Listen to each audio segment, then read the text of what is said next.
ये समझता हूँ, कोरोना काल में जो मुकदमे दर्ज हुए हैं वो सारे मुकदमे सुप्रीम कोर्ट के ऑर्डर पे सरकार ने कहा कि हम वापस ले रहे हैं, लेकिन क्योंकि हम लोग वैचारिक तौर पे सरकार से लड़ रहे हैं, केंद्र की सरकार की वैचार के खिलाफ, उनकी गलत नीतियों के खिलाफ और राज्य सरकार की भी गलत नीतियों के खिलाफ, इसलिए हमारे मुकदमे वापस नहीं लिए। तो उसी मुकदमे में यहाँ जो साथी मेरे साथ थे, जबकि ये पूरा फर्जी मुकदमा है, झूठा मुकदमा है, उसमें वारंट हुए, उसी वारंट पे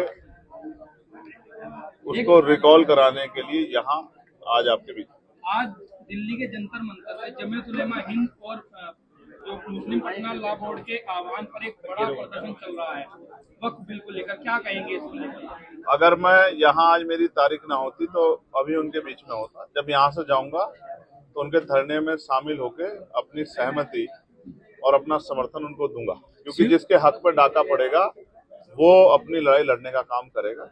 और जिस तरह से अल्पसंख्यकों के हितों के पे हमले हो रहे हैं, जैनों के, सिखों के, बौद्धिस्टों के, ईसाइयों के, मुसलमानों के, ऐसे समय में उनकी नजर है कि कौन उनके साथ खड़ा होता है, और हम हर कमजोर के साथ जिसको परेशान किया जा रहा है सरकार द्वारा, उसके साथ खड़े। शिवानंद चौधरी के बयान पर आपने कहा था कि पश्चिम उत्तर प्रदेश में वो एक अलग अपना प्रतिनिधि बनाना चाहती है, बीजेपी की चाल है।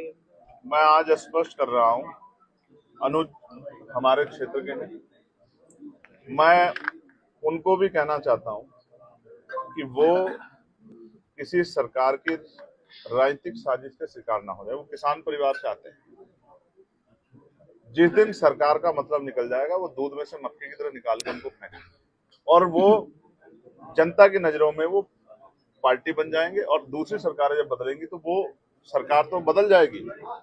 तो नेता जो उनसे इस तरह के बयान या इनके बयान को जो इस तरह से जो है बढ़ावा दे रहे हैं, वो तो हट जाएंगे कुर्सियों से, दूसरे आ जाएंगे। तो वो उनके खिलाफ कोई इस तरह की कार्रवाई ना करें, इसलिए क्योंकि उनके पिता ने भी चिंता जाहिर की है कि उनको कोई नुकसान हो सकता है। हालांकि वो तो खुद सुरक्षा कर रहे हैं वहां लोगों की, लेकिन मैं फिर ये स्पष्ट कहूंगा कि मैं समझता हूं कि उनको समय रहते जो है नजर रखना चाहिए कि जो वो कर रहे हैं जाने अनजाने में उसका फायदा सरकार को हो। आपने सदन में कहा है कि ईद को लेकर के सरकार और धर्म के आयोजनों के लिए पैसा खर्च करती है, ईद आ रही है, हम देखेंगे कितना खर्च। बहुत अच्छी बात, बहुत अच्छा सवाल आपने रखा। ये देश धर्मनिरपेक्ष राष्ट्र है, यहाँ सभी धर्मों का सम्मान होता है, और भारतीय जनता पार्टी का नारा है सबका साथ सबका विकास। तो जिस तरह से अब ईद का त्योहार आ रहा है, अभी जगतगुरु सदगुरु रविदास महाराज जी की जयंती की उस पर तो कोई मदद नहीं की, उस पर तो छुट्टी भी घोषित जो है मेरे लड़ने के बाद रात में की 6-6:30 बजे।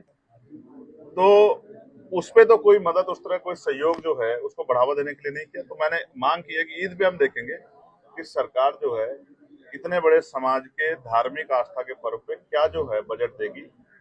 उसके बाद क्रिश्चियंस के त्योहार आएंगे, जैन समाज के त्योहार आएंगे, सिख समाज के त्योहार आएंगे, जो त्योहार आएंगे हम ध्यान रखेंगे कि बजट का कितना पैसा किस त्योहार पर खर्च हो रहा है, क्या यहाँ सभी धर्मों का सम्मान हो रहा है, नहीं हो रहा है। मैं मुजफ्फरनगर के लिए एक बात कह दूं कि बुढ़ाना में एक घटना हुई थी, आपको याद है, और आज मुझे जानकारी मिली, सैकड़ों लोग आए हुए कि साहब हमारे ऊपर मुकदमे वापस लेने का पुलिस दबाव बना है। मैं पुलिस के अधिकारियों को कहूंगा कि ये व्यवहार उनका अच्छा नहीं। अगर वो इस तरह से लोगों को डराने का काम करेंगे तो फिर उनके खिलाफ भी एक बड़ा आंदोलन हम लोगों को जो है करना पड़ेगा, क्योंकि किसी को भी डराने का, धमकाने का, जोर जबरदस्ती करने का अधिकार संविधान किसी को नहीं है। राम जी के जन्म दिवस पर बहन जी ने मांग की जाति जनगणना हो, नहीं होनी चाहिए जातिगत जनगणना, और मैं तो मान्य और काशीराम साहब को भारत रत्न दिया जाए, क्योंकि वो रहबरों के सबसे बड़े नेताओं में से एक है। ऐसी मैं जो है मांग करता हूँ आज के लिए। आपको लगता है कि सरकार देगी? जैसे नहीं देगी तो जब हमारे आ जाएगी हम देंगे। औरंगजेब की कब्र को लेकर बड़ा मुद्दा बनाया जा रहा है इस वक्त। ये कहाँ पर है? महाराष्ट्र में। तो आप तो यहाँ उत्तर प्रदेश की न्यूज कवर कर रहे हो। अब जब महाराष्ट्र जाऊंगा तो उनका जवाब देंगे जी, गन्ने पर इस बार मूल्य नहीं बढ़ा, लेकिन मैंने अभी आपके पार्लियामेंट में उठाया, आपको पता है नहीं पता है, मैंने बिजली का बिल माफ किया जाए, खाद जो है उस पर जो है सब्सिडी और बढ़ाई जाए, यूरिया में के उसमें जो यूरिया का वितरण है उसमें पारदर्शिता हो, सबको मिले, और गन्ने के मूल्य में वृद्धि और 14 दिन के अंदर मिले, और किसानों को जो है जो 6,000 रुपए सम्मान निधि मिलती है उसको बढ़ा के 24,000 रुपए की, ये मैंने मांग उठाई है पार्लियामेंट। आखिरी सवाल है, किस तरह की तैयारी चल रही है अब? तो ये अभी जिला पंचायत देख लेना, उससे आपको पता लग जाएगा। आखिरी सवाल है, बीजेपी के एक विधायक ने कहा है कि मुसलमानों के लिए इलाज के लिए अलग बोर्ड बना दो। जयंत चौधरी ने उसका विरोध करके कहा है कि मोहतरमा इलाज की जरूरत है। अब आप देख लो, जो लोग सरकार में शामिल हैं वो भी गलत चीजों को स्वीकार नहीं कर रहे हैं।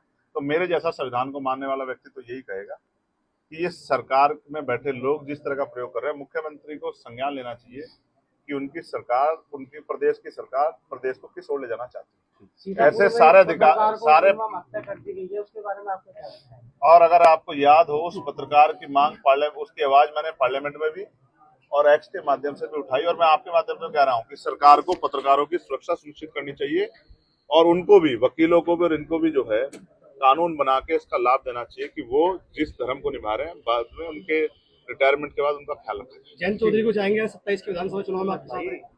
जब जैन जी इस पे बात करेंगे तब आपको बताऊंगा। धन्यवाद।